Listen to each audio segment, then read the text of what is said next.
talking about a very small, for most Americans, they are keeping their current health care plan, and this is a better deal for the American people who have to change plans. They're getting a better deal. There's no deception here.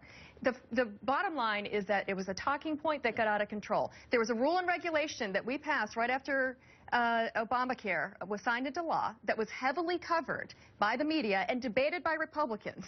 There was a heavy conversation. There was legislation to try to overturn it, that if you had a health care plan before March 23rd, 2010, you could keep it. If you had a health care plan after that, it would be subject to change. But those are details. I totally understand that this has gotten out of control and gotten away from the president. But Grover, the president's apology is more than we've gotten in the past from some presidents. Some presidents don't know how to apologize. I want you to watch this. Your words. No one was more sickened or angry than I was when we didn't find weapons of mass destruction. You still have a sickening feeling. I do. When you think about it. I do. Was there ever any consideration of apologizing to the American people? I mean, apologizing would basically say the decision was a wrong decision, and I don't believe it was a wrong decision. So let's give credit where credit is due. The president apologized. That's something that other presidents weren't able to do, and he's committed to fixing it. Even though you oppose the law and are a critic of the president, can you at least give him credit for that? Well, I'm not sure I heard an apology. He lied to the American people again and again. And again, the whole way this works was to force people. He says these plans weren't any good, they were subpar. That's not his job. The American people decide whether they...